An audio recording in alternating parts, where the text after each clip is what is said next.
ओम गम गणपतये नमः। ओम श्री सरस्वत्यै नमः। ओम श्री सद्गुरु परमात्मने नमः। श्री योग वासिष्ठ महारामायण निर्वाण प्रकरण 47वां सर्ग। कल का प्रसंग चल रहा था कि जो विवेकी जन हैं, जिन्होंने सद्गुरुओं का और सतशास्त्रों का भली भांति अभ्यास किया हुआ है और अभ्यास कर रहे हैं, उनकी भोगों में नीरस भावना हो जाती है। उन्हें इस बात का यथार्थ ज्ञान हो जाता है कि वृत्तियां जहाँ से उपज रही हैं, सुख का स्रोत वही है। उसी सुख का जो प्रतिबिंबन है, माया उसे विषयों में कराती है, लेकिन वास्तव में सुख उसे हृदय में ही प्राप्त होता है। सुख कहते किसे हैं? सुष्ठु आधानम सुख रूपम। वृत्ति का में जो सुंदरता का भाव प्रतिबिंबित होता है, यानी जब वृत्ति स्वच्छ होती है और उसके अनुकूल घटना घटती है, तब उसमें एक ऐसा प्रतिबिंब बनता है कि जो सुख की अनुभूति बनाता है। वास्तव में यह सुख स्वरूप का ही होता है। जब आपको यह बात यथार्थ रूप से समझ में आ जाती है, तब भोग नीरस हो जाता है। आपको पता चलने लगता है कि बाहर कोई भी वस्तु में सुख नहीं है, वह सुख मेरा स्वयं है, जो भ्रमवश बाहर आरोपित भर हो जा रहा है। जब ऐसी समझ हृदय में आ जाती है, तो हमारे चित्त में जो जड़ता विराजमान है, वह जीर्ण शीर्ण होने लगती है। और बोलते हैं कि जड़ता किसे कहते हैं? जड़ता का सीधा सा अर्थ है, जड़ समझते हैं ना, पेड़ की जड़। पेड़ की जड़ को देखो, आपको जड़ता समझ में आ जाएगी। पेड़ अगर गति करना चाहे तो वह जड़ उसे गति करने नहीं देती, यानी पेड़ को पराधीन बना करके रखती है। और भौतिक शास्त्र में जड़त्व का एक सिद्धांत आता है। उसमें यहाँ बोलते हैं कि किसी भी वस्तु की स्थिति में परिवर्तन तब तक नहीं हो सकता जब तक उस पर कोई बल बाहर से आरोपित ना किया जाए। यानी जो वस्तु जड़ है वह पराधीन है, वह अपनी गति के लिए किसी बाह्य बल की अपेक्षा रखती है। यह तो बाह्य दृष्टि से जड़त्व हुआ, और भीतर की दृष्टि से, वास्तविक दृष्टि से जड़ का क्या अर्थ होता है कि जिसमें स्वयं का ज्ञान ना हो, जिसे यह पता ना हो कि मैं स्वयं क्या हूँ।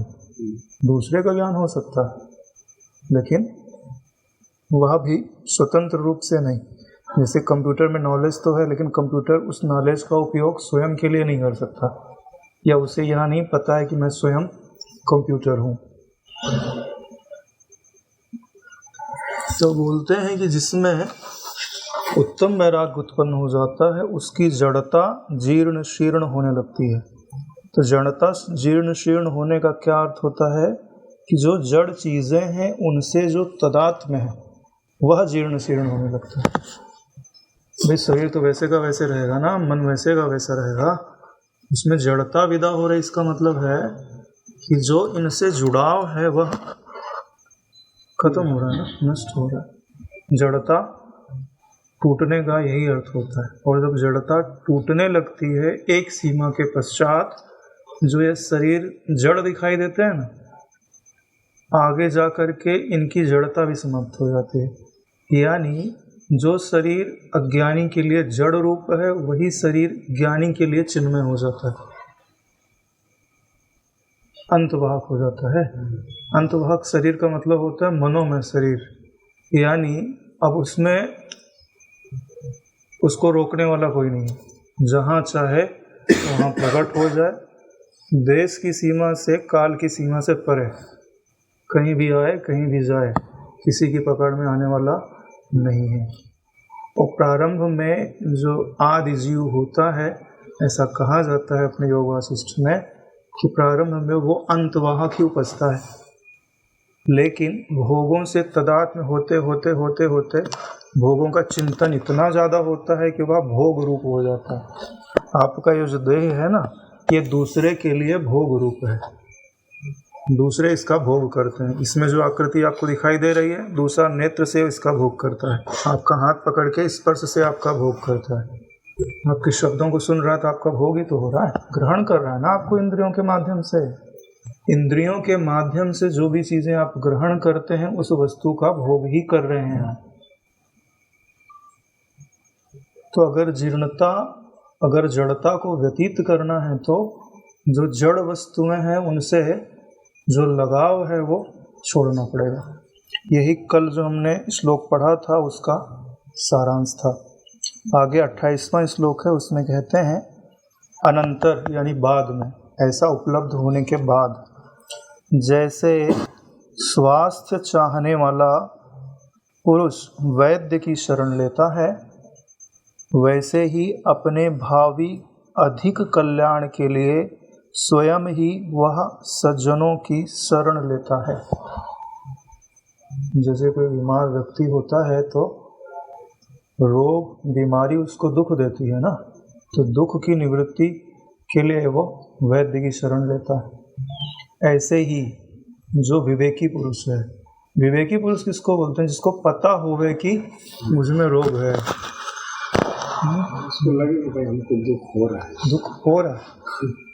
मैं पढ़ता था तो 12वीं क्लास में वहाँ पे लिखा हुआ था मीटिंग हॉल में कि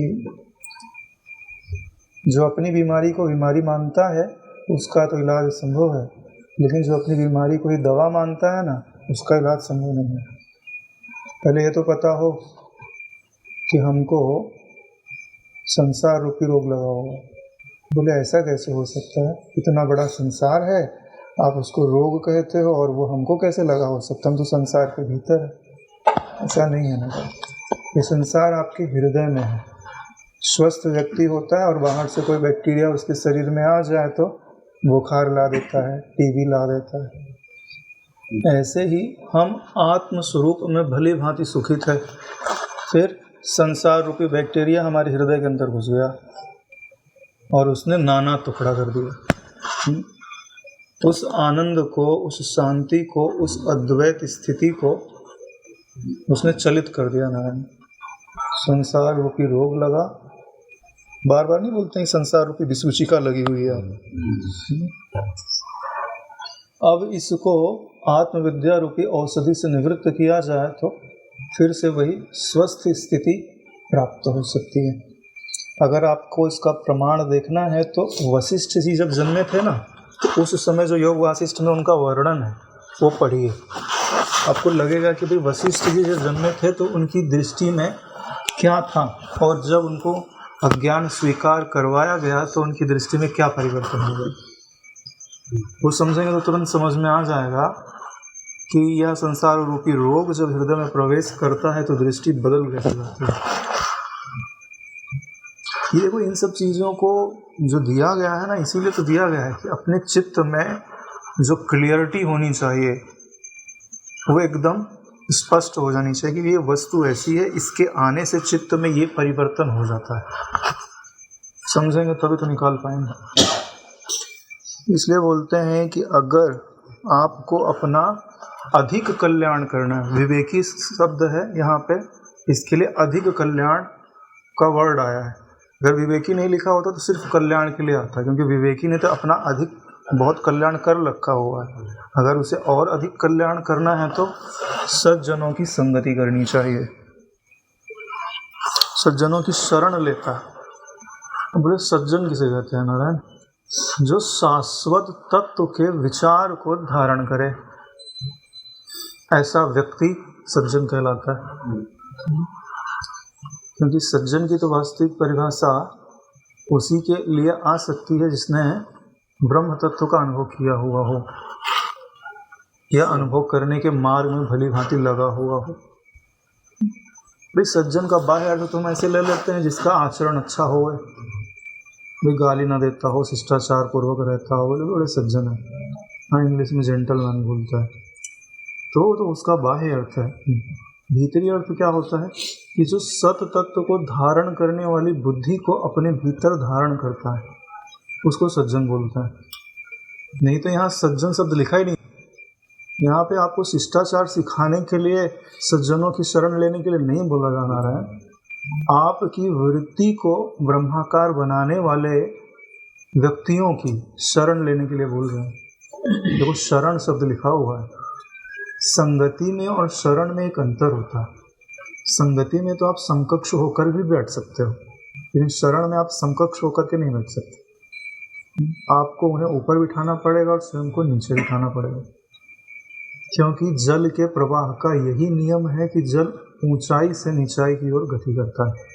अगर आप नीचे रहोगे तो ऊर्जा आपको प्राप्त होगी। उनका जो आभा मंडल है ना, उनकी जो ऊर्जा होगी, जैसे नीचे बैठोगे ना आपकी ओर प्रवाहित होने लगेगी। आप ऊपर बैठ जाओगे तो आपका मंडल उनमें ड्रीरन हो जाएगा। इसीलिए बापू जी बोलते हैं कि ब्रह्मज्ञानी का दर्शन उनसे ऊंचाई से नहीं करना चाहिए। नीचे रहोगे ना तो पूरे का पूरा ऊर्जा जो होती है उनकी आपके आभामंडल पर पड़ेगी और आपका आभामंडल पुष्ट होने लगेगा। लेकिन जब आप ब्रह्मज्ञानी का दर्शन करते हैं ना, तो आपके अंदर एक भाव होना चाहिए, क्या कि ऊर्जा का प्रवाह वहाँ से मेरी ओर आ रहा है। अगर ऐसी भावना रहेगी तो बड़ी तेज़ी के साथ वो ऊर्जा आपके भीतर आ रहेगी। कभी कभी बापू जी वर्णन करते हुए बताते हैं कि कोई व्यक्ति गुरु जी के दर्शन करने के लिए आया और बोले उसके नेत्रों की स्थिति ऐसी थी कि जैसे मानो वह मुझे पी रहा हो। ये वर्ड बता करके चले गए बापू जी। अब उसका रहस्य ये है कि उसने ऐसी भावना की कि गुरु जी की जो ज्ञान ऊर्जा है, जो उनकी आत्मिक ऊर्जा है, उसका मैं पान कर रहा हूँ, यानी अपने भीतर धारण कर रहा हूँ। दीपो दीपान तरम यथा। इसीलिए तो फायदा होता है ब्रह्मज्ञानियों के दर्शन करने। क्यों जाते हैं लोग? खाली देखने से पुण्य हो जाएगा ऐसा? वो बात कालांतर की है नारायण। उसका प्रमाण ढूंढने जाओ तो फिर आपको स्वर्ग आदि जाना पड़ेगा। फिर वहाँ बही खाते में देख के बताएगा कि आपने महापुरुषों का दर्शन किया था और इतने पुण्य हुए थे। लेकिन अभी आपको अनुभव करना है तो क्या करना पड़ेगा कि प्रत्यक्ष में जो आप कर सकते हो, और वो यही सिद्धांत है कि उनकी ऊर्जा को अपने भीतर धारण करने का भाव करना। तो इसी को शरणागति बोलते हैं। हम उनकी ऊर्जा की, उनके वचनों के शरण होते जा रहे हैं। इसके लिए आया हुआ है कि वह सज्जनों की शरण लेता है। वैसे भी बोलते हैं कि जो होए जीव चराचर द्रोही, और मेरे शरण आ जाए तो उसको मैं छोड़ता, चाहे सबका द्रोह किया हुआ हो। चराचर द्रोही, सारे विश्व का द्रोह करने वाला हो, और उनसे भयभीत होकर के अगर वो मेरी शरण आता है तो मैं उसका त्याग नहीं करता, उसको साधु ही समझता हूँ। शरण की महत्ता है नारायण। रामचरितमानस में बड़ी महिमा है शरण की। आगे कहते हैं सज्जनों के समागम से उसकी बुद्धि बड़ी उदार हो जाती है। उदार शब्द बहुत प्रिय है भगवान को। गीता में भी उदार शब्द कई बार आया हुआ है। बोलते हैं कि उदार शब्द का क्या अर्थ होता है? जो पूरी पृथ्वी को अपना ही परिवार समझे। उदार चरिता नाम तो वसुधैव कुटुंबकम। उदार का अगर आप विपरीत बनाओगे तो क्या आ जाएगा?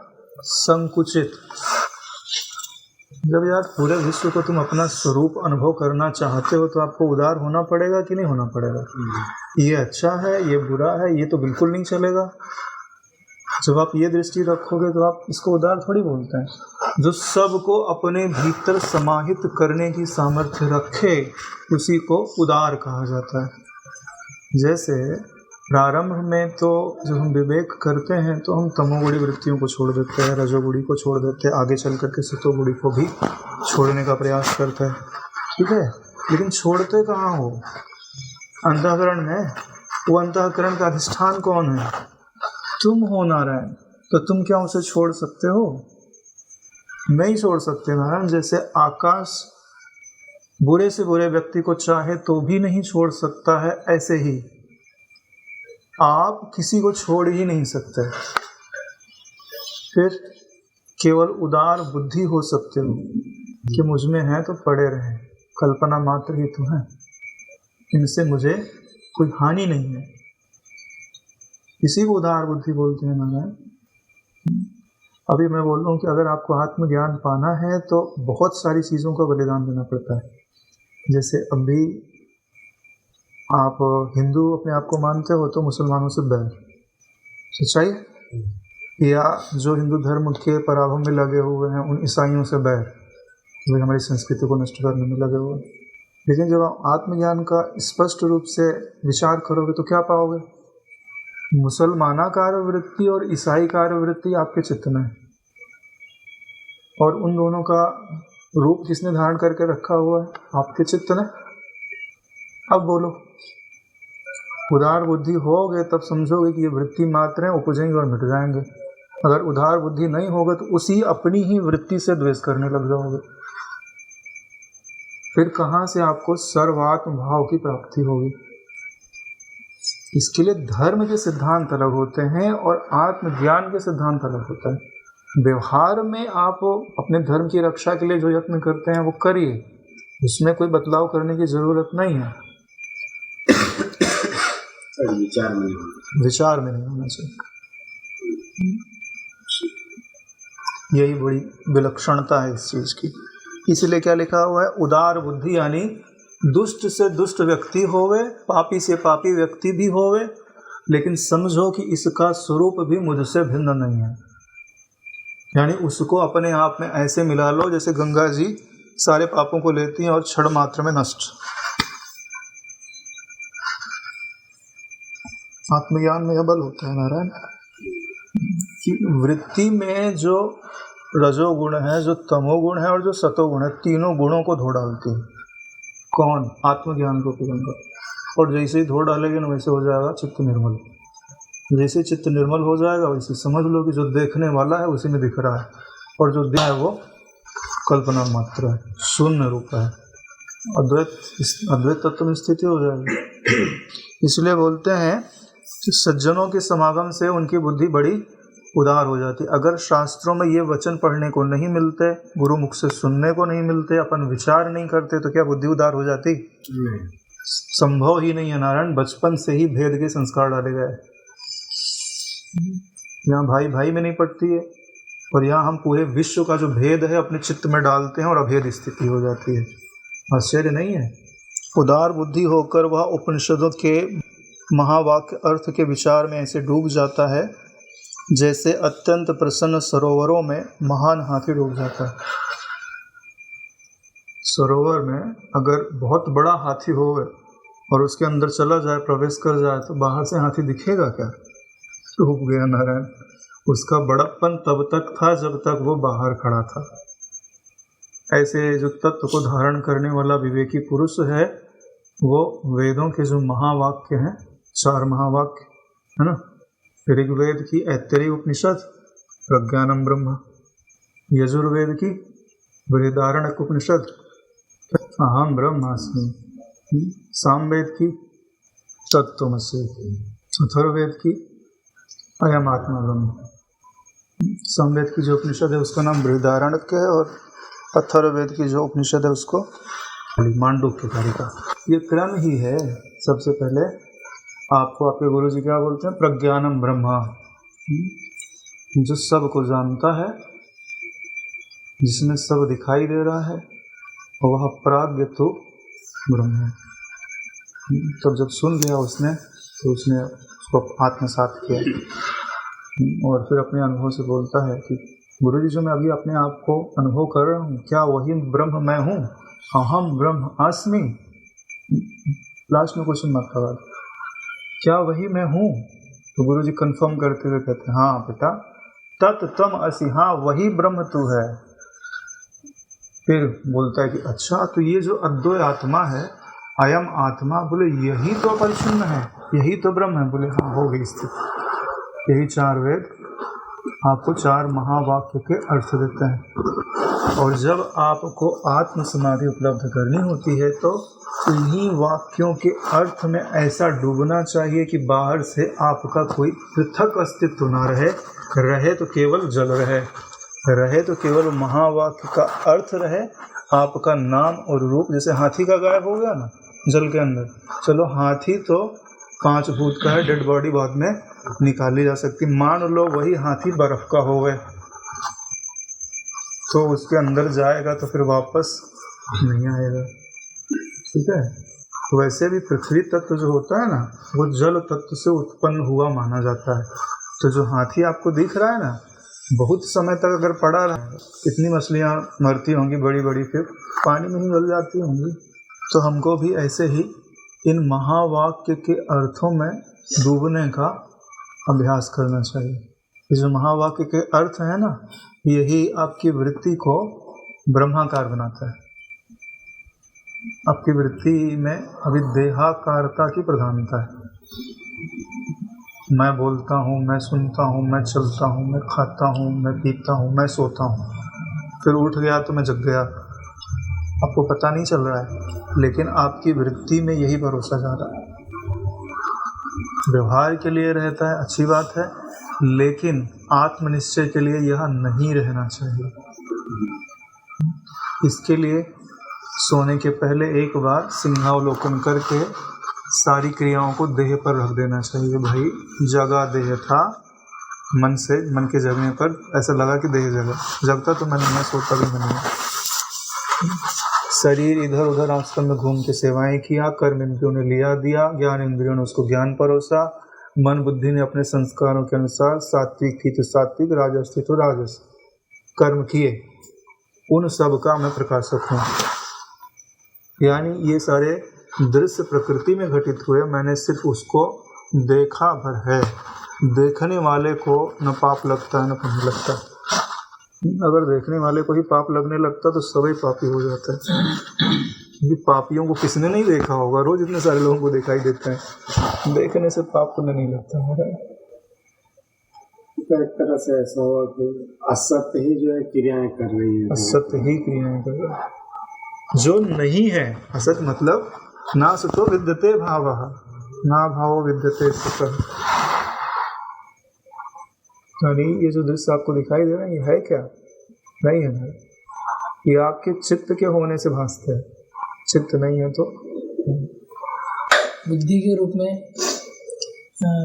निर्णयों को जानते कि निर्णय भी है, वृत्ति के अंतर्गत ही है, और इसी तरह से अपना एक एक रूप अंतर्गत जितना अंतर्मुख होते जाते उतना उतना अपना को अनुभव में आता जाता है। लेकिन जो अनुभव में आता है वो दृष्टा ही दृश्य को अनुभव करता है। तो हम दृष्टा को अनुभव करते हैं, जो भी अनुभव करते हैं, और फिर दृष्टा के साथ जुड़ने के कारण दृश्य का अनुभव होता है। दृश्य के साथ जुड़ने पर जो दृष्टा वो रूप अपने आप को मान लेता है। ऐसा ही है ना? तो फिर अपन जानने वाले कैसे हुए? अपन ने तो साधन का उपयोग करके जाना ना, क्योंकि दृष्टा साधन हुआ। दृष्टा साधन नहीं हुआ। दृष्टा मतलब कौन से दृष्टिकोण से बोलो? मन एक दृष्टा हुआ, वो विचारों का दृष्टा है, ठीक है? नहीं, विचारों का दृष्टा मन कैसे हुआ? देखो, अभी शरीर के रूप से हम देखते हैं तो इस स्थूल शरीर के अंदर हमारा मैंपना है स्थित, ठीक है? जो मैंपना इसमें स्थित है वो दृश्य के साथ जुड़ा है। दृश्य को हम अपने आप को, अपने मैं को जो देह के साथ जुड़ा हुआ है वो अपन उसको अलग मानते हैं, हाँ? और सारा व्यवहार होता है। हाँ जी, होता है। अब अंदर में जैसे चले जाते हैं तो विचारों का फुरना चलता है। तो हम व्यवहार मतलब ऐसे बोलने के लिए भी बोलते हैं कि मेरे मन ने विचार किया, तो जो विचार हुआ वो हमारे अंदर से ही स्फुरित हुआ, लेकिन उन विचारों को जानने वाला तो मन था ना? नहीं, विचारों को जानने वाला मन कैसे हो सकता है? तो विचारों का रूप ही मन है। देखिए, क्रम से चलिए ना। देखिए, बाहर के दृश्यों को कौन ग्रहण करता है? इंद्रिय, ज्ञान इंद्रियां। ज्ञान इंद्रियों को कौन ग्रहण करता है? ज्ञान इंद्रियों का मन। मन को कौन ग्रहण करता है? मन कैसे ग्रहण करता है इंद्रियों को, ये मुझे जानना है। वही चीज में, क्योंकि मन इंद्रियों को, इंद्रियों ने जो विषयों का अनुभव किया, सुख और दुख, उस रूप से अनुभव किया। इंद्रियां सिर्फ ज्ञान देती हैं, हाँ, उसमें जो सुख और दुख का भाव है वो मन करता है। हाँ, लेकिन उस हिसाब से भी उसने ग्रहण तो किया ना, मन ग्रहण करने वाला एक, देखिए एक मिनट समझिए, एकदम साइंटिफिक तरीके से समझिए, कोई कंफ्यूजन ही नहीं है। आँख के सामने दृश्य है, ठीक है, वहाँ से रिफ्लेक्स आकर के आँख पर प्रतिबिंब बनता है, मानते हैं। प्रतिबिंब से जो भी नर्व्स लेकर के जाती है माइंड को देती है। इंफॉर्मेशन किसके सामने परोसी गई? माइंड यानी मन के सामने परोसी गई। यानी इस मन को प्रोसेस किया, एक मिनट सुन लो, इस मन को प्रोसेस किया मन ने।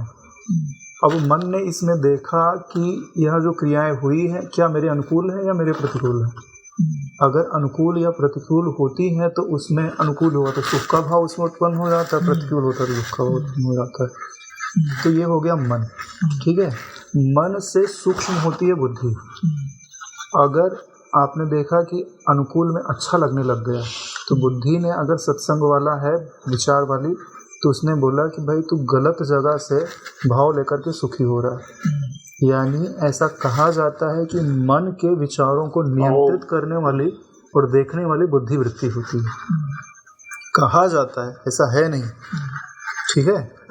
क्योंकि बुद्धि वृत्ति उससे सूक्ष्म है। कहा क्यों जाता है कि उसको देख रही है? क्योंकि उस पर वो वर्क कर सकती है। मन को अगर अनुचित जगह से सुख ले रहा है, बोलेगी हट यहाँ से, उसको देखेगी तभी तो उसको बोलेगी भाई हट यहाँ से, देखेगी ही नहीं तो कैसे बोलेगी। इसका मतलब है कि मन के प्रकाशकत्व में सबसे पहले बुद्धि को स्थान दिया जाता है। ये सारी प्रक्रिया विचार के लिए बनाई गई है, इसको सत्य मत समझो, तो मैं बताता हूँ। फिर बुद्धि को कौन हैंडल कर सकता है? बोले अहम वृत्ति। अहम बोलता है कि ये बुद्धि तू जो अभी निर्णय दे रही है ना, कुछ समय पहले तो तू उसी को मित्र बोलती थी, आज तू उसको शत्रु बोलती है। यानी बुद्धि वृत्ति के ऊपर कौन बैठा है? अहम वृत्ति। अब अहम वृत्ति को एनालाइज किया गया विचार से कि अभी गुरु जी हैं तो हमने प्रणाम किया, कौन है? हम शिष्य हैं, ठीक है। अभी अपने माता पिता आ गए, हम उनके सामने का पुत्र हो गए। अहम वृत्ति एक मिनट नहीं लगा बदलता। बोले अहम वृत्ति तेरा भी क्या स्टैंड, ठीक है। बोले जो अहम वृत्ति को, बुद्धि वृत्ति को, मना वृत्ति को, ज्ञान इंद्रियों को, विषयों को एक साथ देख रहा है, उसको बोलते हैं साक्षी तत्व। करणम विनय व पश्यति स साक्षी। जिसको देखने के लिए ना इंद्रियों की जरूरत है, ना मन की जरूरत है, ना बुद्धि की जरूरत है, ना अहम की जरूरत है, वह स्वयं अपनी रश्मियों से देखता है, उसको साक्षी बोलते हैं। अगर यही साक्षी अहम वृत्ति के साथ बैठ जाए और बोलने लगे कि मैं दृश्य को देखता हूँ, तो उसको दृष्टा बोलते हैं। दृष्टत्व में कर्तृत्व है क्योंकि वो दृश्य से जुड़ा हुआ है। साक्षित्व में कोई कर्तृत्व नहीं है, कोई बंधन नहीं। साक्षित्व दृष्टत्व से साथ जुड़ के कैसे देखते हैं? जुड़ के दिखता नहीं, आपको ऐसा लगता है कि वो जुड़ के देख रहा है। जुड़ा हुआ है ना, मतलब जुड़ा हुआ इसलिए आपको लगता है क्योंकि आप अभी अपना अहम बुद्धि वृत्ति में या अहम वृत्ति में रखे हुए हो, तब आपको ऐसा लगता है कि ये इनसे जुड़ करके देख रहा है। एक बार इस जंजाल से बाहर निकल के खड़े हो जाओ, फिर बोलो कि जुड़ करके देखता है क्या? अनुभव में आता है कि बुद्धि वृत्ति कार्य कर रही है, और व्यवहार में हम बोलते भी है कि मेरी बुद्धि कार्य कर रही है, तो उस हिसाब से अपन दृष्टत्व को भी स्वीकार करते भी है। और जब उस समय अपन गहराई से विचार करते हैं तो हम बुद्धि को भी जान रहे, ऐसा भी समझ में आता है। फिर और बाद में अपन जुड़ भी जाते हैं व्यवहार में ना।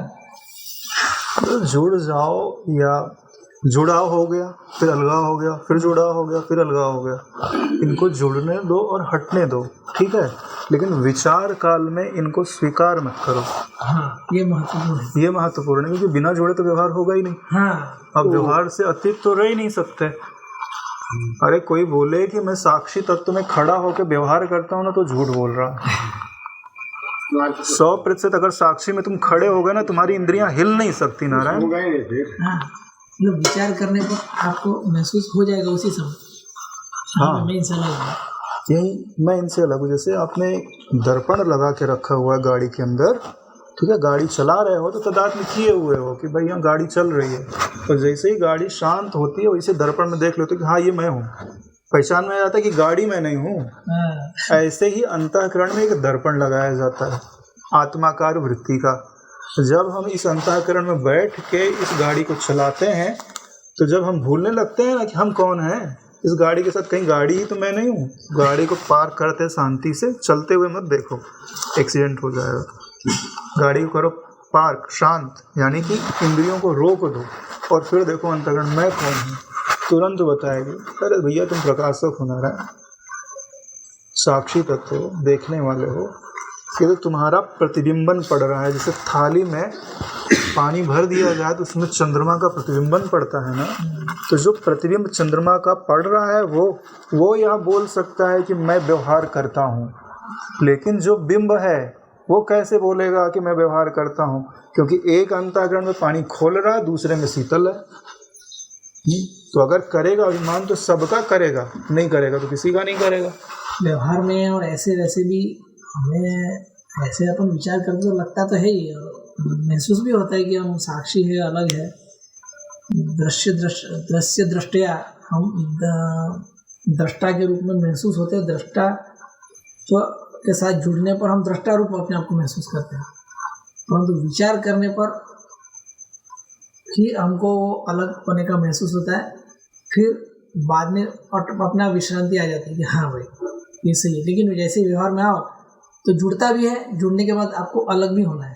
तो जुड़ना और ये अलग होना, ये प्रक्रिया चलती रहती है। इसमें कई बार गोथे भी खाता है। कभी कभी जोड़ोगे तो भाई उसके जो धर्म है, जैसे आप चिमटा गर्म है तो अगर आपने पकड़ लिया तो उसकी गर्मी का, ठंडा है तो ठंडे का एहसास आपको होगा।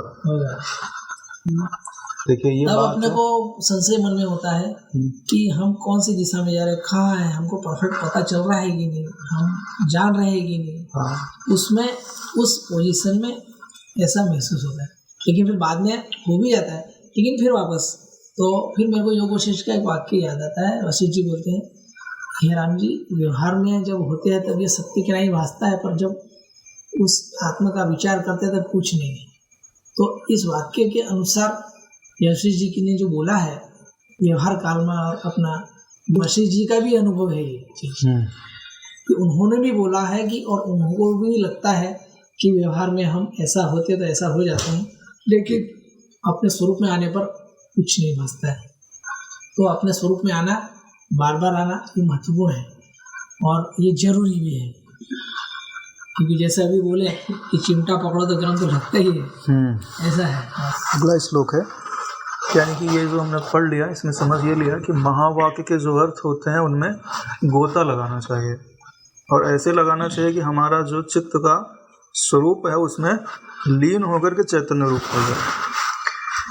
अब देखो आगे सज्जनों का क्या स्वभाव होता है उसके बारे में बताते हैं कि सज्जन का यह स्वभाव होता है कि वह अपने पास स्थित प्राणी को बड़ी से बड़ी आपत्तियों से उबार कर संपत्तियों से ऐसे संबंध करा देता है जैसे सूर्य अंधकार से उबार कर अपनी प्रकाश में दीप्तियों में संबंध करा देता है।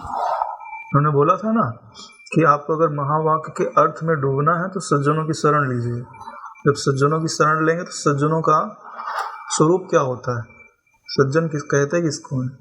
आपके लिए सज्जन वही है जो आपकी आपत्तियों को हर ले।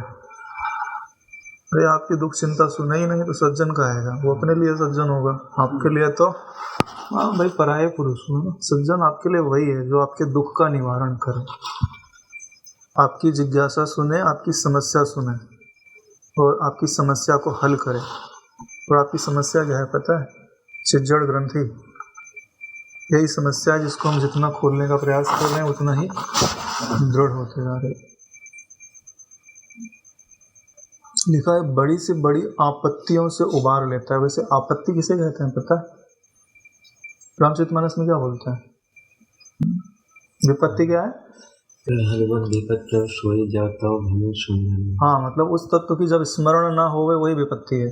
कि जब उस तत्व का स्मरण नहीं होगा तो क्या रहेगा? अहंकार। अहंकार ही अंधेरा है और आत्मज्ञान का सुमिरन ही प्रकाश है। जब भी अहंकार होगा तब तब तब आपको चोट लगेगी। एक बात मैंने बहुत स्पष्ट अनुभव किया हुआ है, योग वशिष्ठ में स्पष्ट लिखा हुआ है कि हे राम जी, जब भी दुख होता है ना तब वह अहंकार को भी होता है, साक्षी को कभी दुख नहीं होता। जब जब चित्त में दुखाकार वृत्ति बनती है और कोई बोलता है कि मैं दुखी हूँ, तो तुरंत स्मरण में आता है कि नारायण दुखी अहंकार ही हो रहा है। अहम वृत्ति ही मन की सुखात्मक वृत्तियों को पकड़ करके बोलती है कि मैं सुखी हूँ, और दुखात्मक वृत्तियों को पकड़ करके बोलती है कि मैं दुखी हूँ। कोई तो है जो इनको तटस्थ रूप से देख रहा है। वे कितनी बार सुखी हुए, दुखी हुए, अभी कहाँ है, फिर अभी का कहाँ रहेगा। मतलब आओ जाओ, हमको क्या लेना देना। ये जो बुद्धि वृत्ति है ना, अविद्या से उपजी है नारायण। ऐसा मत समझो कि ईश्वर से उपजी हुई है, अविद्या से उपजी हुई है। ठीक है, ईश्वर से उपस्थित तो ईश्वर रूप होती, सत होती, असत नहीं होती। पल पल में तो रूप बदल लेती है अपना। बोलते हैं दुख किसको बोलते हैं? बुद्धि वृत्ति का विषयों से तदात्म करके बार बार अपना आकार बदल लेना, यही दुख है। बुद्धि वृत्ति का बाह्य विषयों से तदात्म करके अपना बार बार आकार बदल लेना, स्थिर बदल।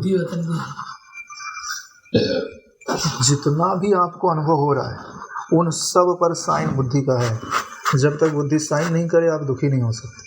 जब तक आप बुद्धि साइन नहीं करे आप सुखी नहीं हो सकते। न्यायाधीश है नारायण आपकी। मैं इनका पुत्र हूँ, ये भी आपकी बुद्धि बोलती है। अभिमान भर करता है कि मैं हूँ। परोसता कौन है? बुद्धि हस्ताक्षर सहित प्रमाणित कर देती। जिस दिन आप बोलोगे कि मैं ब्रह्म हूँ, कौन बोलेगा आपके भीतर? आपकी बुद्धि। आप इस बुद्धि वृत्ति के भी प्रकाशक हो। जो यह वृत्ति बनती है ना कि मैं ब्रह्म हूँ, वह वृत्ति के प्रकाशक हो नारायण। तो बोले इस वृत्ति की आवश्यकता क्यों है? नाना तो था ना उसको हटाने के लिए, बस था ये बुद्धि वृत्ति में ही। बंधन है बुद्धि में तो मुक्ति भी बुद्धि में ही घटित होगी। इसलिए तो बोलते हैं मुक्ताभिमानी मुक्तो ही बद्धो बद्धाभिमान्यपि किंवदंति ही सत्यायम यह मति सा गति भवेत। जैसी मति है वैसी गति होती है। ये जो योग वशिष्ठ आप पढ़ रहे हो, इसका जो विचार हो रहा है कौन कर रहा है? बुद्धि वृत्ति। क्यों कर रही है? क्योंकि बुद्धि में ही नानात्व के संस्कार, भेद के संस्कार, बंधन के संस्कार, मैं पापी हूँ, मैं पुण्यात्मा हूँ, मैं अच्छा हूँ, मैं बुरा हूँ, मैं जीव हूँ, मैं मर करके यहाँ जाऊँगा, ये सारे संस्कार किसने संजो करके रखा होगा? बुद्धि ने ही स्वीकृति देकर रखी। बुद्धि स्वीकृति नहीं दे तो खत्म। जब आप यहाँ बोलते हो कि यह चित्त मेरा नहीं है, किसने बोला? बुद्धि ने बोला नारायण। और सोचो एक वाक्य बोला नहीं, सारे संस्कार हट गए। यानी बुद्धि के अंदर यह ताकत है कि वो अपने ही संस्कारों को नकार सकती है। इसलिए बुद्धि योगम उपाश्रित्य, जो यह ज्ञान योग है, ये बुद्धि योग है। इसमें अपनी बुद्धि को ही प्रबल बनाया जाता है। इसलिए तो बोलते हैं विवेक का 9वां हिस्सा बुद्धि होती है। यहाँ पे बार बार विवेक शब्द आ रहा है। जितना ज़्यादा आपका विवेक प्रखर होगा उतनी ज़्यादा आपकी बुद्धि प्रखर होती जाएगी। और जितनी ज़्यादा बुद्धि प्रखर होती जाएगी ना, उतना समझ लेगी कि हाँ ये बंधन है, ऐसा करेंगे तो बंधन हो जाएगा, ऐसा करेंगे तो मुक्ति हो जाएगी। इस तत्व को जान लेंगे तो निराश हो जाएगा अज्ञान का। अगर इसमें हम प्रमाद कर दिए तो बंधन की परंपरा चालू। इसीलिए यहाँ पे बोल रहे हैं कि सज्जनों की जो संगति है वो उस परम तत्व का, उस ज्ञान मात्र तत्व का, साक्षी तत्व का आपके अंदर स्मृति करा देते हैं। जब उनकी स्मृति हो जाती है तो अहंकार रूपी विपत्ति जो है वो चली जाती है। सारी विपत्तियों का मूल है तो अहंकार है। जैसे कोई बोले मेरे पास धन नहीं है, नारायण सबसे पहले तुम हो ना, फिर तुम बोलते हो कि मेरे पास धन नहीं है। हम तुमको ही मार दें तो परेशानी खत्म ना। धन का भी अभाव चला जाएगा, परिवार का भी अभाव चला जाएगा, शरीर में रोग आदि होंगे वो भी चला जाएगा। तो बोले गला दबा दो इनका। अरे भाई गला दबाने की जरूरत नहीं है, पानी डाल दो। ये सपना देख रहे हैं, सपने से अभी तुरंत जग जाएंगे और सपने का जो देह था उसके साथ तादात्म्य छूट जाएगा। ये जो ज्ञान करता क्या है नारायण? कारण शरीर को बाधित करता है। कारण शरीर जैसे ही आपको बोध होता है वैसे कारण शरीर जल जाता है। कारण शरीर जलने के कारण स्थूल शरीर तो प्रारब्ध बस शेष रहता है, जब तक प्रारब्ध है तब तक दिखेगा। और जो सूक्ष्म शरीर होता है वो ईश्वर की इच्छा पर निर्भर करता है कि रहेगा कि नहीं रहेगा। सूक्ष्म शरीर जो होता है वो इस बात पर निर्भर करता है कि ईश्वर को आपसे आगे कोई काम कराना है तो रहेगा, नहीं कराना है तो नहीं रहेगा। जैसे हनुमान जी का अभी शरीर है, आत्मज्ञानी है, लेकिन उनसे ईश्वर को कार्य कराना है तो धरती पर उनका वपु वर्तमान है। और आगे के आने वाले जो आगे की जो सृष्टि होगी उसमें उनको ब्रह्म पद पर आरूढ़ भी होना है। अश्वत्थामा जी को व्यास पद पर आरूढ़ होना है, लिखा हुआ है। तो इनसे ईश्वर को कार्य कराना है। तत्ववेत्ता होते हुए भी इनके सूक्ष्म शरीर को लीन नहीं किया जाता, जबकि इनमें कारण शरीर नहीं है। कारण शरीर नहीं है नारायण के पास, सिर्फ सूक्ष्म शरीर है। कारण शरीर मतलब बोलते हैं ज्ञान। वृक्ष है, बीज नहीं है।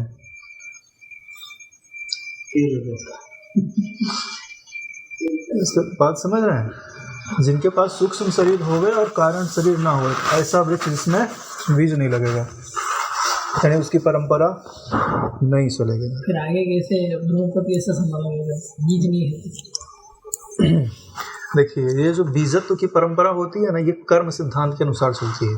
अच्छा, वो कर्म की सीमा से मुक्त हो चुके हैं, वो उनका लीलावश है। अब उनको कोई पराधीन नहीं कर सकता। लेकिन बीज की नियति है, पानी में पड़ेगा, जमीन में पड़ेगा तो उगेगा ही उगेगा।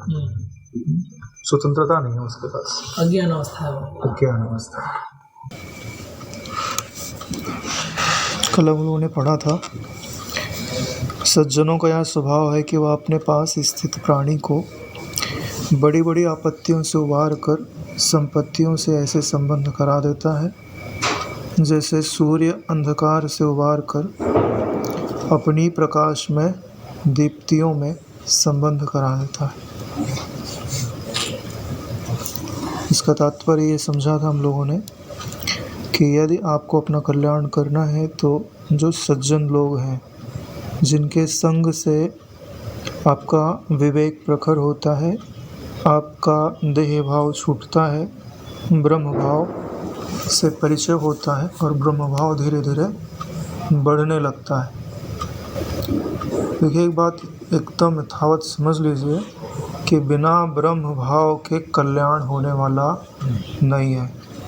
दिलखुश भाई जब जाने वाले थे, उसके 1-2 दिन पहले नंदू आया था, बता रहा था कि नंदू गया, बोले कि दिलखुश भाई कुछ परमात्मा का चिंतन वगैरह कर लीजिए, छोड़िए जो भी जगत की चीज़ें हैं। तो उन्होंने बोले कि नहीं, बापूजी ने मेरे को इतनी सेवाएं बताई, 7-8 सेवाओं का उन्होंने नाम लिया कि अभी मुझे वो सेवाएं करनी है।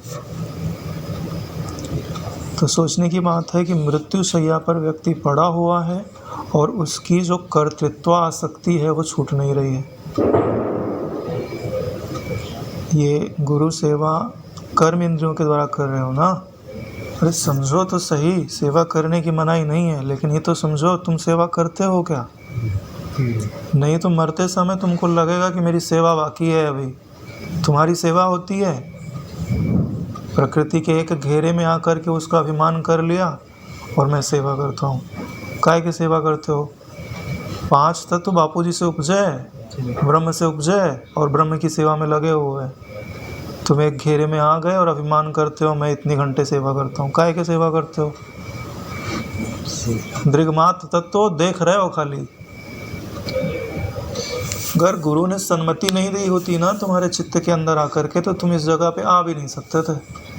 रहने की तो बात दूर की रही। ये उनकी कृपा है कि उन्होंने सद्बुद्धि बना के रखी हुई है, सद्विचार बना के रखा। उन्हीं की सद्बुद्धि के कारण ये 5 इंद्रियों वाला यंत्र ऐसी जगह पे रखा हुआ है कि उसके द्वारा सेवा हो रही है। सेवा होती है, की नहीं जाती है नारायण। अगर आप करने वाले बन जाओगे तो फिर आप गुरु प्रसाद का अनादर कर दोगे। आपने तो ये भी बताया है ना कि सेवा तो एक साधन है, उसको अपना मत मानो, साध्य मत मानो, साधन है ना।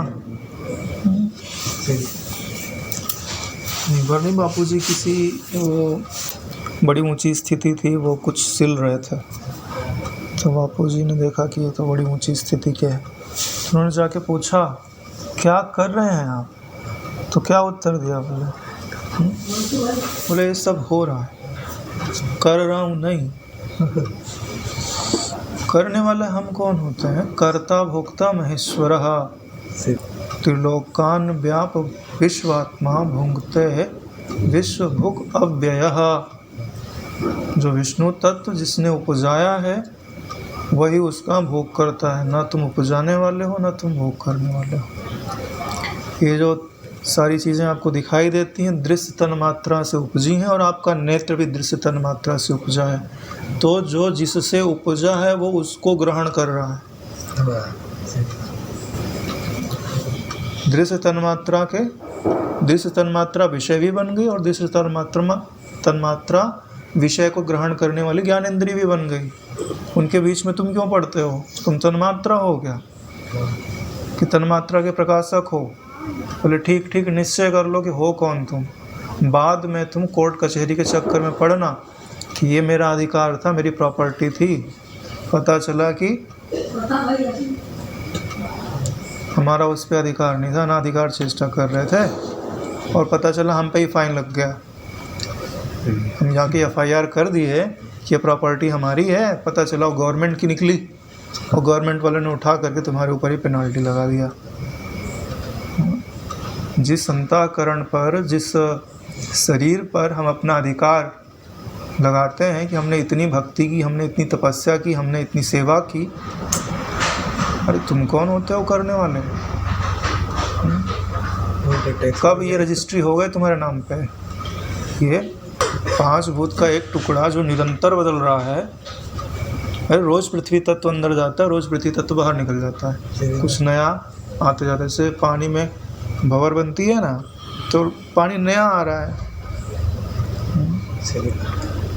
ये जो टीवी पे आप दृश्य देखते हो ना, जो व्यक्ति लगातार दिखाई दे रहा है कि ये वही व्यक्ति नहीं है।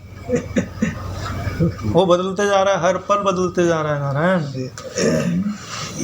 बात सिर्फ इतनी है कि 1 सेकंड में 30 फ्रेम गुजार देते हैं, अपने को पता ही नहीं चलता कि ये वही व्यक्ति है, कि व्यक्ति बदल गया है, लगता है कि वही व्यक्ति है तदात्म के कारण। तो वो चीज़ मेरे को खटक गई। मैंने बोला यार अपने गुरु भाइयों में कम से कम ये गलती तो नहीं होनी चाहिए। इसीलिए बोलते हैं जो मनुष्यता मिली है, मुमुक्षा मिली है, महापुरुष का संश्रय मिला हुआ है, दैव अनुग्रहात् एव,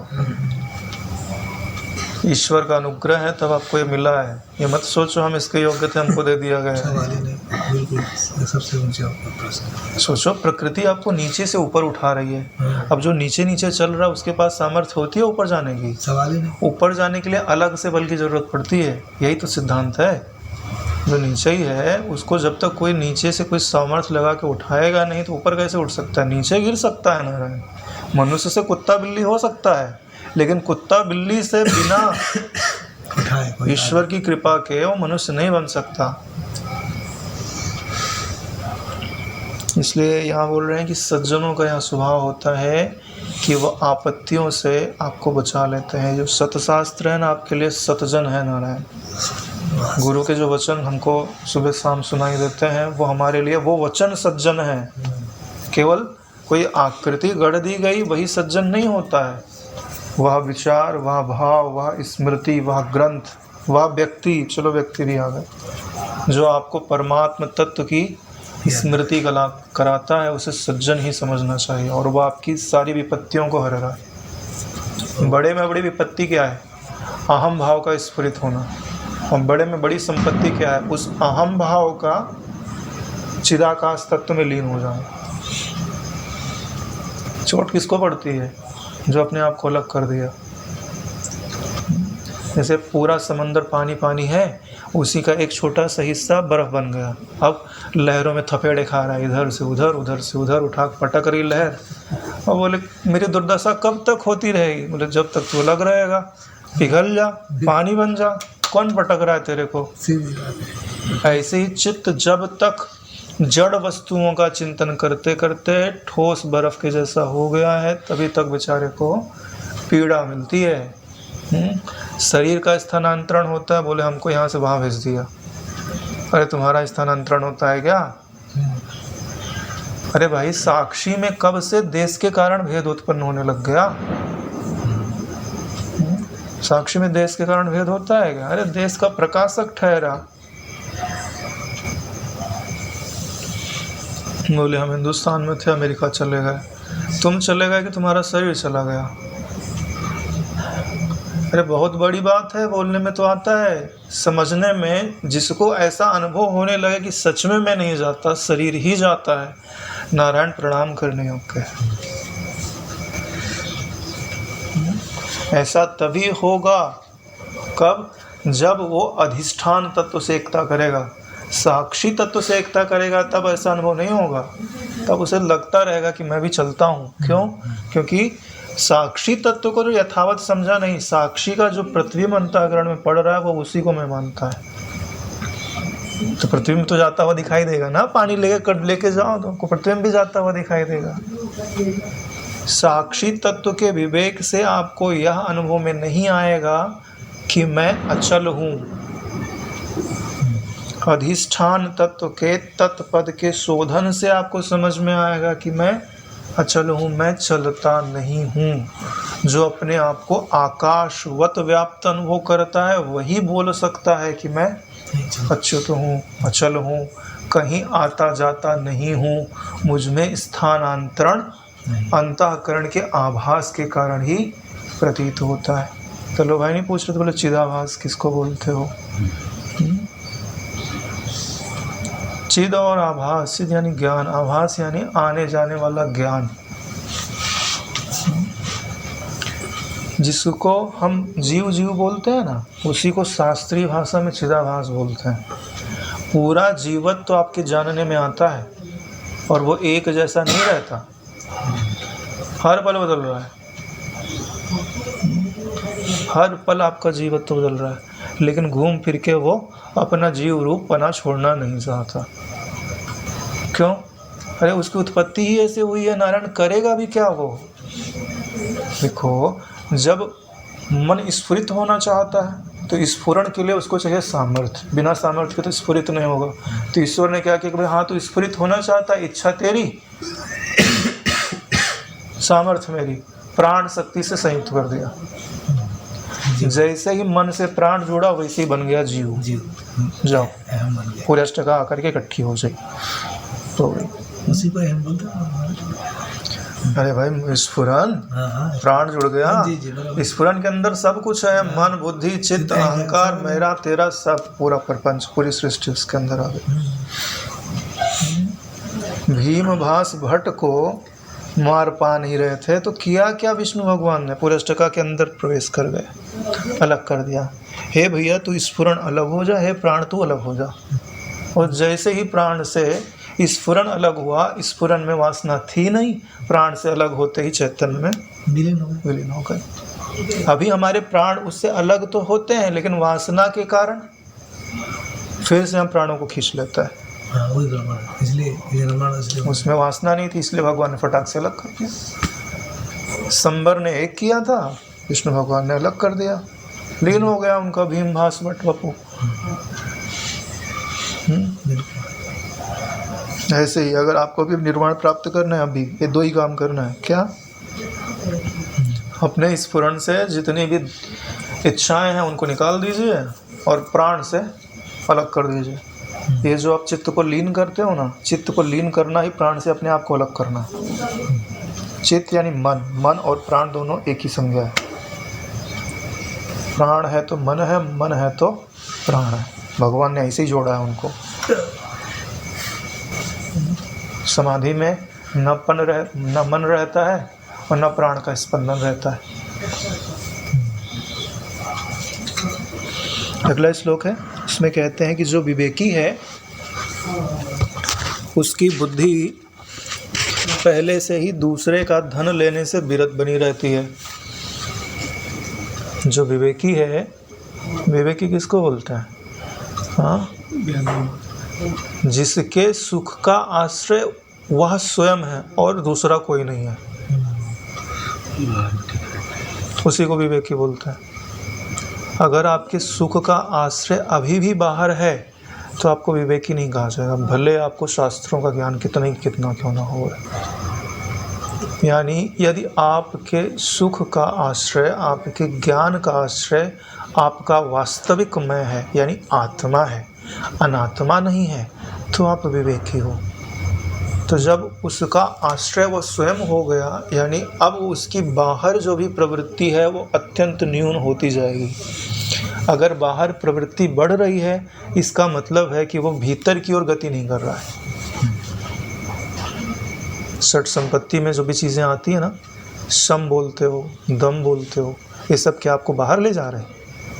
भीतर ले जा रहे हैं नारायण, भीतर की ओर गति करा रहे हैं। उपरति है, उपरति नहीं, कर्माधिक्य से वैराग्य। ऐसा नहीं एक फैक्ट्री लगा दिया फिर एक और लगाएगा, एक और लगाएगा और ईश्वर भी पाना है। अरे समय इतना कम है ना नारायण, करेगा भी क्या? या तो समय से तुम ऐसी चीज़ पा लो हाँ जो मृत्यु के साथ छूट जाए और अभी भी उसको संभालने में टेंशन होता रहे, या तो ऐसी वस्तु को पाने में लगाओ कि पूरी सृष्टि उसके सामने कुछ मूल्य नहीं रखती। तिनके के तुच्छ, तिनके के अग्रभाग के समान तुच्छ है।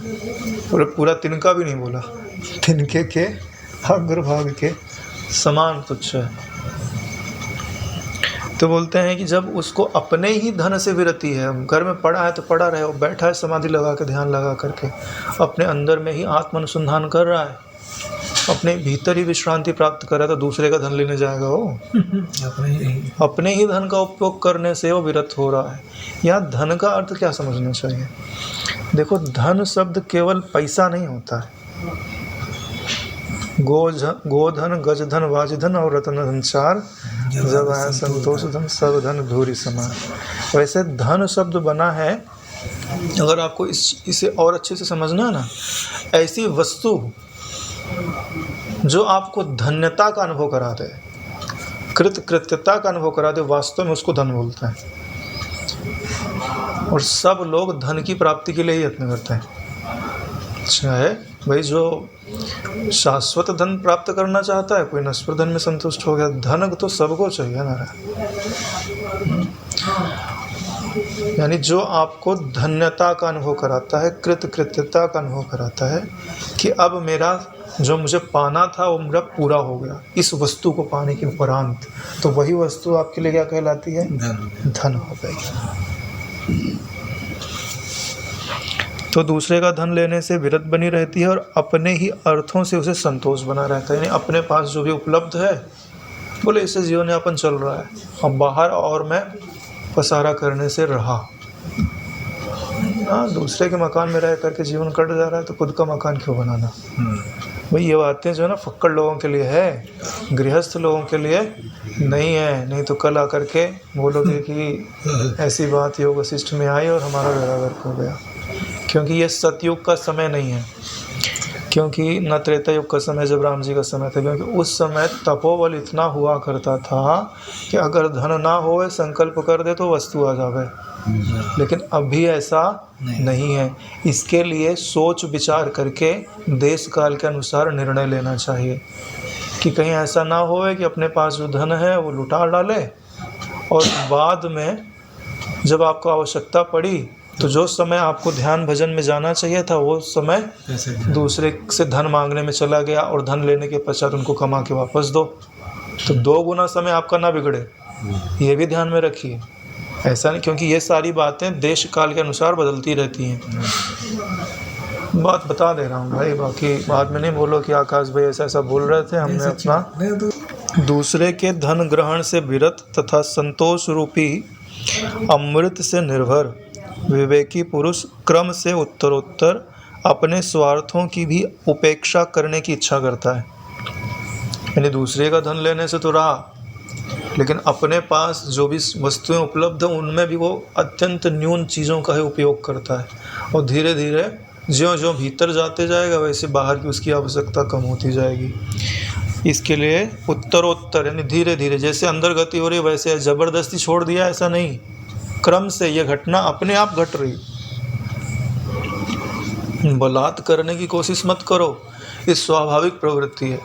जैसे अभी हम लोगों को योग वशिष्ठ की आदत लग गई पढ़ने की, तो दूसरे जो हमारे मनोन्मुख साधन थे वो अपने आप छूट जाते हैं। उनको छोड़ने के लिए तुम थोड़ी पड़ता है। आए बैठे भाई बढ़िया लग रहा है, ब्रह्म विचार कर रहे हैं, अपने घर की बातें, जहाँ हमको जाना है उसका एड्रेस तो पता होना चाहिए। अब नहीं, कल शाम का सत्संग था, एलिजाबेथ रो रही थी, हाँ 1 घंटा दे दो, मतलब बापू जी सत्संग सुना रहे थे। 1 घंटे में क्या करती, बाइबल बुला के पढ़ती हो, क्या एड्रेस मिलता उसमें उसको? हाँ, क्या समझ में आता? 1 घंटा लेकर के भी क्या करती है? हाँ, कोई ब्रह्मज्ञानी महापुरुष की शरण चली जाए, रोवे धोवे क्या पता हृदय रीझ जाए। हाँ, बोले कौन से लोक में जाना है, ठीक है, इतना तो करा सकते हैं, लेकिन आत्मबोध तो 1 घंटे में नहीं हो सकता, संस्कार ही नहीं है उसके। ऐसी स्थिति में वह दूसरे का धन तो चाहेगा ही कैसे भाई? दूसरे का धन तो चाहेगा ही नहीं। लोभ की निवृत्ति करा रहे, क्योंकि 3 चीज़ नरक के द्वार कहे जाते हैं, काम है, क्रोध है, और लोभ है।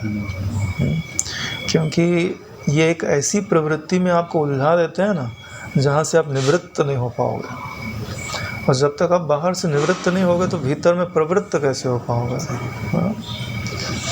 भाई कंबल वाला हाल है, कंबल लेने के लिए गए, पहले तो कंबल को हमने पकड़ा, बाद में कंबल ने हमको पकड़ लिया ना। सच्ची बात है। पहले हम धन को पकड़ते, बाद में धन हमको पकड़ लेता है। रात दिन केवल धन का ही चिंतन होता है कि हमने वहाँ पैसा लगाया है, कहीं डूब न जाए, हमने उस व्यक्ति को उधार दिया है, अब क्या पता देगा कि नहीं देगा, यहाँ से आना है, वहाँ जाना है। हाँ, वही चिंतन फालतू बलात् आरूढ़ हो जाता है चित्त पे भाई, हम चाहते नहीं हैं मगर आरूढ़ हो जाता है। तो भैया ऐसा व्यक्ति आत्मचिंतन नहीं कर सकता। कैसे करेगा जब इतने सारे दिन चित्त बढ़ गया? देखो, जो हम आश्रमवासी लोग हैं ना, बड़ा सौभाग्य है। क्यों? पैसे का टेंशन नहीं, रहने का टेंशन नहीं, खाने का टेंशन नहीं, तभी तो चिंता तो भी नहीं करवा दे। यही कारण है कि अगर आप ब्रह्म विद्या का विचार करने के लिए लगो ना, तो आपको न्यूनतम परेशानियां हैं, सच्चाई है। नहीं तो अगर बाहर कुछ रखना होता ना, तो आप ब्रह्म चिंतन नहीं कर सकते, वस्तु खींचेगी आपको बाहर। अभी देखो वशिष्ठ जी बताएंगे, अपने दिल का हाल बताएंगे कि उनको कैसा अनुभव होता है। उसके पास यदि कोई याचक आ जाए तो उसे कण, पिंड्याक बोलते हैं, तिल या सरसों की खली, जब घर में कुछ नहीं रहता तो खली पड़ी रहती थी, तेल वगैरह निकाल के, जो जानवरों आदि के खाने के काम आती थी। लेकिन कुछ है नहीं है तो आदमी खली खा के काम चला लेता है। शाक आदि जो कुछ भी हो दे देता है। उसी अभ्यास योग के प्रभाव से याचकों को अपना मांस भी दे डालता है। यानी उसके पास है कुछ नहीं, लेकिन अगर कोई मांगने के लिए आया तो जो भी उसके पास पड़ा था, खली भी पड़ी थी तो खली भी दे दिया, और धीरे धीरे देने का इतना अभ्यास हो गया कि अगर कोई मांगे तो अपना मांस भी दे डाले। समझो बात कहना क्या चाहते हैं। ये तो मतलब बहुत बढ़ा चढ़ा के बताया गया है। ये बता रहा है कि उसको देने की आदत है।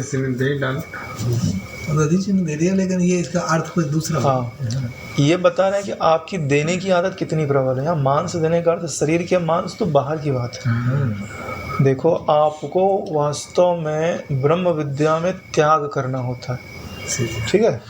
ब्रह्म विद्या त्याग के सिवा कुछ नहीं है। छोड़ दो, काम खत्म, ठीक है ना। तो जो आपका है नहीं उसको छोड़ने की आदत डालो। अभी बोले ना कि कर्तृत्व आसक्ति क्यों, कर्म इंद्रियों को मैं मान के रखा है नारायण। तो धीरे धीरे पंचभूतों में जो गढ़ी हुई आकृति है, जिसमें 5 प्राण हैं, रोज आप ये प्राणों को स्वाहा स्वाहा क्यों करते हो भोजन करते समय? अरे भाई, यह दिखाते हो अपने आप को कि खाते प्राण हैं, इसके लिए प्राणाय स्वाहा, पानाय स्वाहा। अरे नहीं बोलोगे तो प्राण नहीं खाएंगे, खाएंगे। ये ज्ञान देने की परिपाटी है कि आपको समझ में आए कि खाते प्राण हैं, मैं नहीं खाता। लेकिन सब लोगों ने मंत्र समझ लिया, मंत्र जैसे पढ़ लेते हैं, सोचते हैं इससे पुण्य होता है।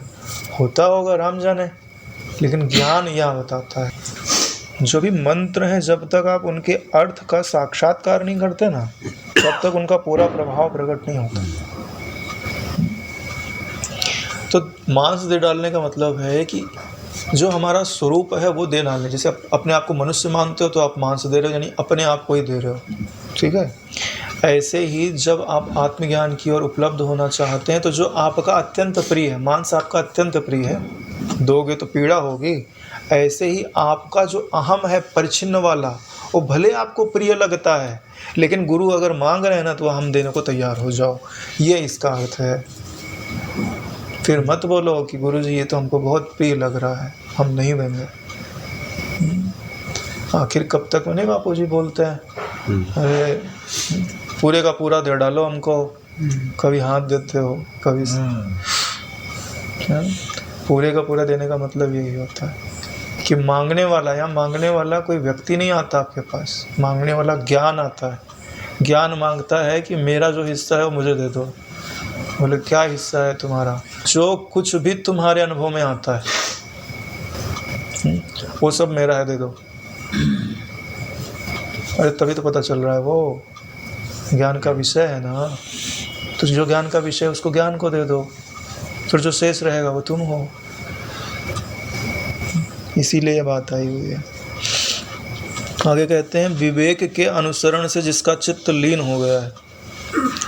क्या वाक्य लिखा है, तुम दिल जीतने वाला। हाँ, विवेक के अनुसरण से जिसका चित्त लीन हो गया है। लोग विवेक करते हैं लेकिन चित्त लीन नहीं होता। क्यों? आत्मा अनात्मा का विवेक तो किया, लेकिन आत्मा से एक भी तो होना चाहिए। क्योंकि जैसे आप क्या बोलते हैं, दुकान पे गए, कोई वस्तु खरीदनी है तो जो अच्छी वस्तु है उसको इधर रख दिया, जो निकृष्ट वस्तु है इधर रख दिया, विवेक कर लिया। वहाँ तो वस्तु तुमसे अलग थी, तब तो तुमने इधर ये रख दिया, इधर ये रख दिया। लेकिन जब तुम आत्मा और अनात्मा का विवेक करते हो तो लक्षण अलग होते हैं। आत्मा का ये लक्षण, अनात्मा का ये लक्षण। तो आत्मा कोई वस्तु है उधर रखी हुई, तुम्हारा मैं है नारायण, वो तुम हो, तो तुमने अपने आत्मा में उन लक्षणों को देखा तो उससे एक हो जाना चाहिए ना। विवेक अलगाव के लिए नहीं है, विवेक वास्तविक जो तत्व है उससे एक होने के लिए, इसके लिए लिखा हुआ है विवेक का अनुसरण करते हुए जिसका चित्त लीन हो गया है, यानी स्वरूप से एक हो गया। विवेक करो तो ऐसा करो कि समाधि लग जाए, 1 सेकंड के लिए कम से कम लगती है। अगर वास्तव में विवेक करो तो समाधि लगती है, भले 1 सेकंड के लिए लगे। अगर ना लगे तो दोबारा तुम विवेक नहीं करोगे। सुख होता है नारायण उससे। जो आत्मा अनात्मा का विवेक करता है, धीरे धीरे एक समय के बाद वह विवेक किए बगैर रह नहीं सकता।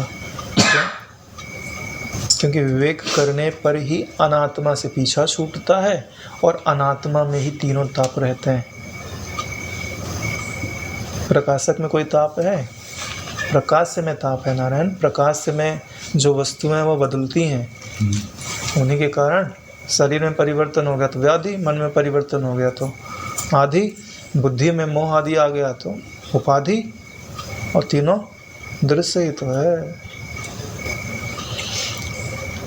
उनका दिन प्रतिदिन ज्ञान बढ़ता चला जाता है। अगर आपका चित्त विवेक करने के पश्चात स्वरूप से एक हो रहा है तो आपका ज्ञान दिन प्रतिदिन बढ़ते जाएगा।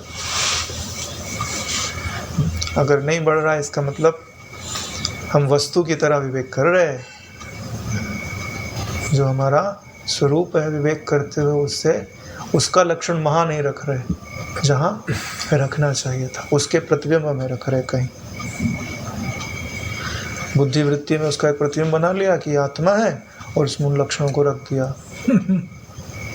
वहाँ मत रखो, साक्षी में तो रखो कम से कम। विवेक से विवेक के द्वारा स्वरूप से एकता का अनुभव, इतना प्रगाढ़ अनुभव कि जो विवेक करने वाला बुद्धि थी ना वो लीन हो जाए उसमें। विवेक के पीछे पीछे दौड़ रहे तथा चित्त की विलय दशा को प्राप्त हुए पुरुषों का अज्ञान ऐसे तुच्छ हो जाता है जैसे दौड़ रहे घोड़ों के लिए बड़ा भारी गड्ढा भी गोपद की नाई तुच्छ, यानी अनायास उल्लंघन योग्य हो जाता है। जैसे घोड़ा दौड़ रहा हो तो अरे छोटे छोटे गड्ढे क्या होते हैं, बड़ा गड्ढा भी कूद जाता है। हाँ, तो घोड़े की तरह अपने लक्ष्य की ओर गतिमान रहो तो क्या होगा। अरे भाई, जो छोटे छोटे देहाभिमान नहीं, बड़ा देहाभिमान, बड़ा अहंकार हो गए, वह भी लाग जाओगे। कितना भी बड़ा बंधन डाले प्रकृति कि तुम इसकी सीमा में बंध जाओ, नहीं, आप कूद जाओगे बाहर। क्या लिखा हुआ, विवेक के पीछे पीछे दौड़ रहा, यानी आपकी गति किसके पीछे है, विवेक के पीछे। अपना विवेक हर पल जागृत रहना चाहिए। विवेक क्या है, यह प्रश्न को हम, मैं कौन हूँ, मैं क्या हूँ, यह जो प्रश्न है वो आपके पास हर पल होना चाहिए। उत्तर नहीं होगा तो इस प्रश्न के बाद आ जाएगा। जैसे लोग सोहम का अभ्यास करते हैं ना, सुन लिया अभ्यास करने लग गए, नहीं, पहले कोहम का अभ्यास करो। पहले पूछो प्रश्न, और अनुभव आपकी बुद्धि के द्वारा आना चाहिए। किसी के सुनाए सुनाए से उत्तर कॉपी पेस्ट मत कर लो, उत्तर आपका होना चाहिए। भले अगर आप अक्षर से उनकी बातें रख सकते हो तो अच्छी बात है, लेकिन वो आपका अनुभव होना चाहिए। इसलिए बोल रहे हैं कि विवेक के पीछे पीछे दौड़ रहे और चित्त की विलय दशा को प्राप्त हुए, यानी चित्त विलय भी होना चाहिए। विवेक पूरा तभी हुआ जब चित्त विलय को प्राप्त हो गया। अगला श्लोक है, विवेकी को सबसे पहले प्रयत्न पूर्वक दूसरे का धन लेने से निवृत्त हो जाना चाहिए। दूसरे का पैसा, दूसरे की ज़मीन, दूसरे की स्त्री, है ना, नज़र मत डालो। क्यों? क्योंकि अगर तुमको इनको लेने की आदत पड़ गई तो तुम्हें लोभ वृत्ति जागृत हो जाएगी, और लोभ वृत्ति ऐसा दुख देगी ना नारायण की नरक का दुख भी कम पड़ जाएगा। सच में उनका हृदय इतना जलता है, जिनके हृदय में लोभ निवास करता है, एक पल के लिए शांति नहीं है। दिखने में लगता है कि वो बड़े बंगले में रह रहे, सोफे पे बैठे, सोफे पे नहीं बैठे हैं, अग्नि पे बैठे हैं नारायण। चिंता की, परेशानी की, जो पाप कर्म किए हैं उनका जो फल मिलेगा उसकी चिंता की। दिखने को लगता है सुविधाओं में बैठे हैं, सुविधा उविधा में नहीं बैठे हैं। जो सुख आपको है ना, ऐसा सुख धरती पे किन्हीं किन्हीं को उपलब्ध होगा, क्योंकि आप अपने आप को ब्रह्म में अनुभव करते हो, देह में अनुभव नहीं करते हो। वो तो देह में भी अनुभव नहीं करते नारायण, पाप वासनाओं में अपने आप को अनुभव करता है।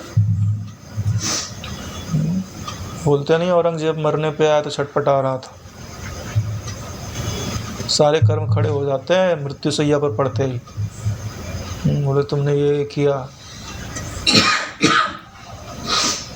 जैसे अभी कोई विचार आता है तो हम हटा देते हैं, ठीक है, लेकिन जब मृत्यु सैया पर पड़ता है ना व्यक्ति, तो हटा नहीं सकता कि तुम चले जाओ, वो विचार ही मूर्तिमान खड़े हो जाते हैं।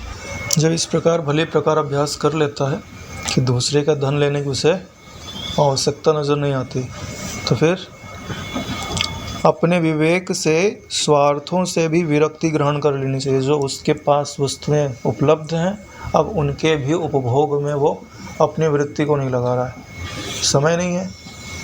अपने हृदय से बाहर जावे तब तो अपने हृदय के भीतर ही अनुसंधान में लगा हुआ है। ये जो जिन ग्रंथों को हम पढ़ करके ब्रह्म ज्ञान की ओर उद्यत होते हैं, उन ग्रंथों की रचना करने वाले जो महर्षि लोग थे, महान ऋषि लोग थे, उन्होंने कैसा जीवन जिया है। कणाद का जीवन देखिए आप, आत्मचिंतन में इतने मस्त है ना कि बोले अब कौन खेती करे।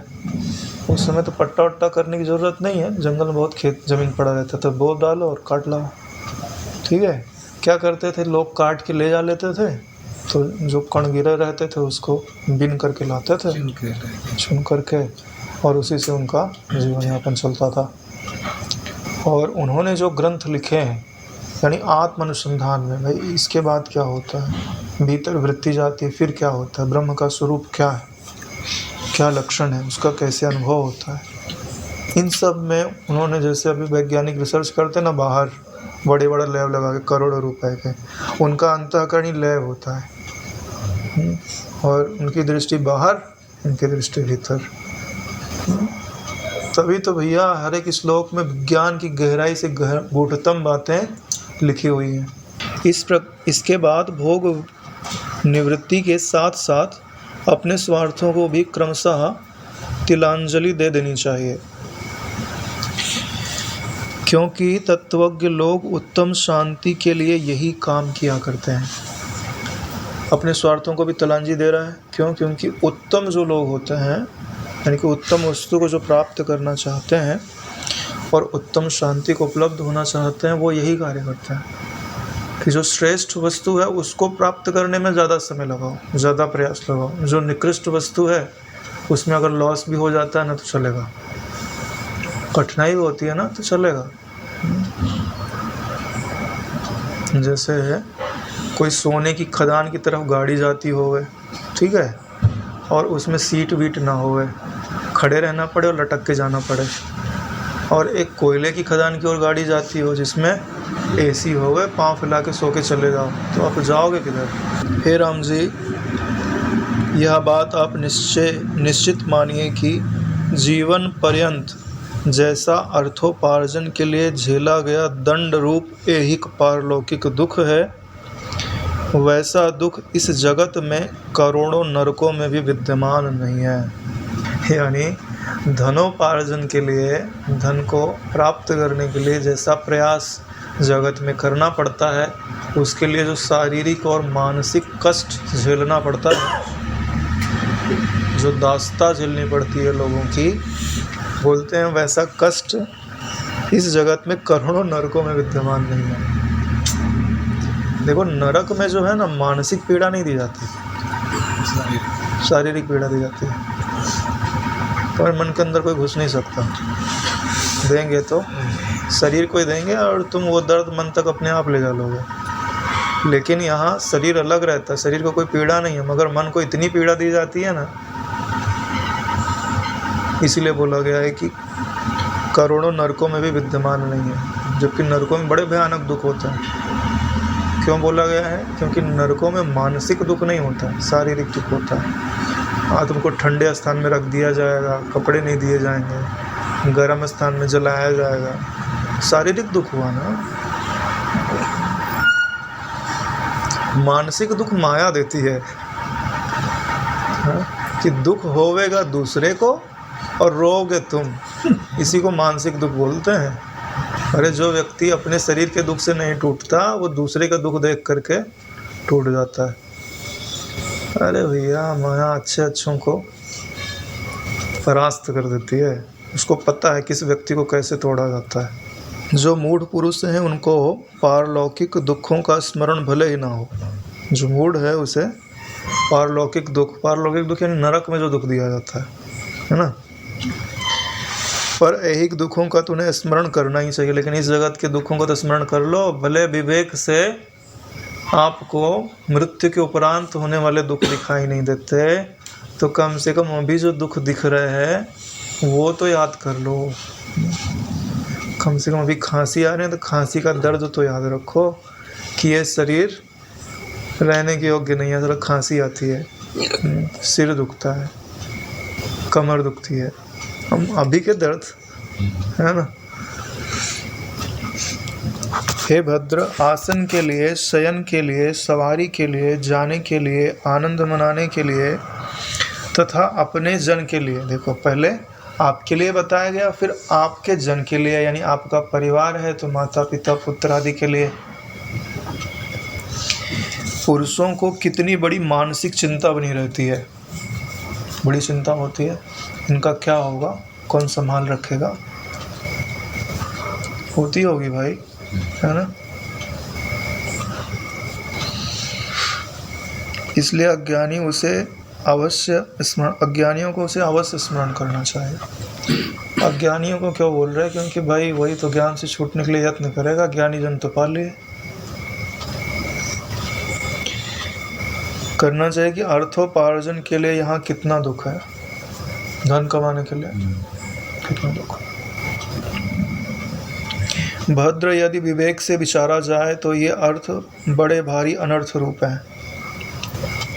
संपत्तियां महान विपत्ति रूप और भोग संसार के महान रोग रूप ही सिद्ध होते हैं।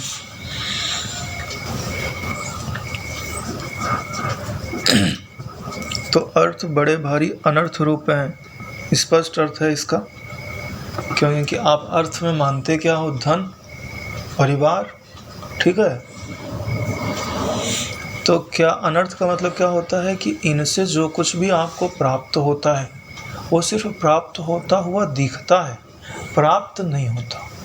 जैसे धन जब तक नहीं था तब तक लगता था कि धन प्राप्त हो जाएगा तो सभी कुछ मिल जाएगा, ठीक है।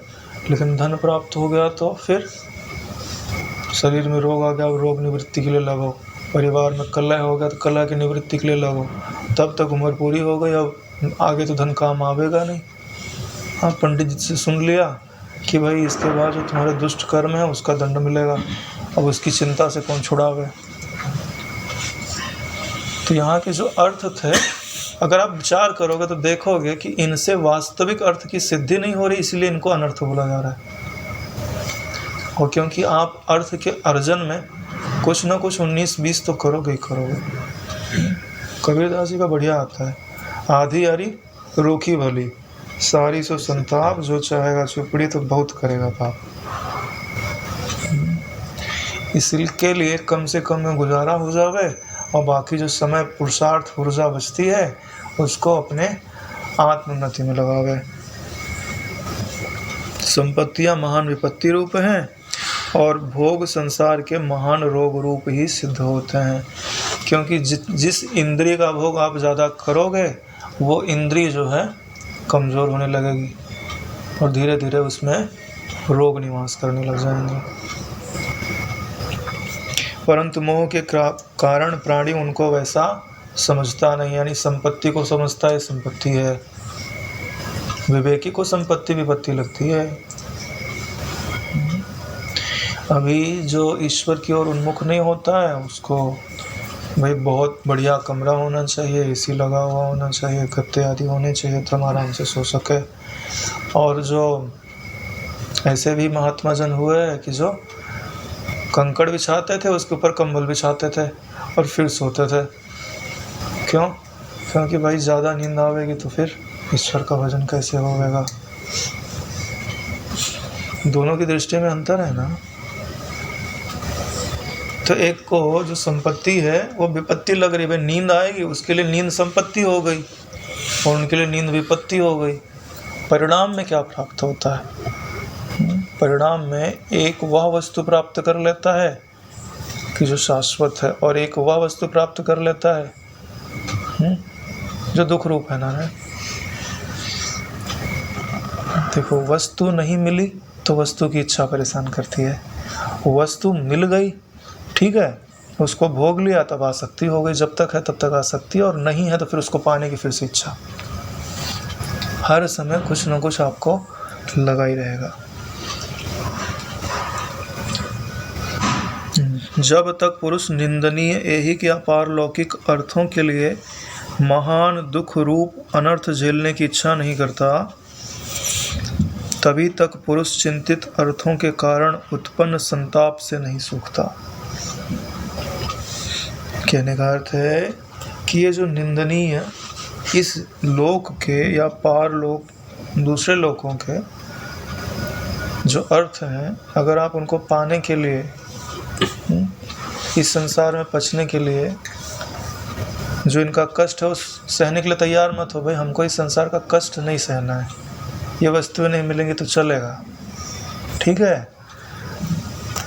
तब वह पुरुष शांति से अपना जीवन बिता सकता है।